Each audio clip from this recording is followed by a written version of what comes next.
அன்பு சகோதரர் திரு ஏழுமலை அவர்கள்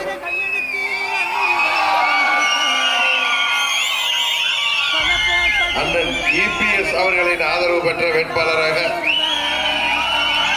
பாரத பிரதமர் மாண்புமிகு மோடி அவர்களின் ஆதரவு பெற்ற வேட்பாளராக டாக்டர் அன்புமணி ராமதாஸ் அவர்களின் ஆதரவு பெற்ற வேட்பாளராக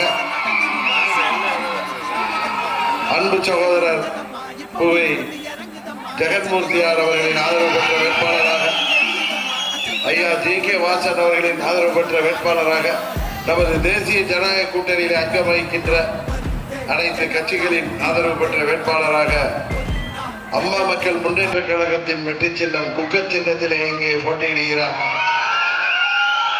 உங்களுக்கு எல்லாம் தெரியும், அவர் 2016 அம்மா அவர்களால் இங்கே வேட்பாளராக நிறுத்தப்பட்டு நீங்கள் அவரை வெற்றி பெற செய்தீர்கள்.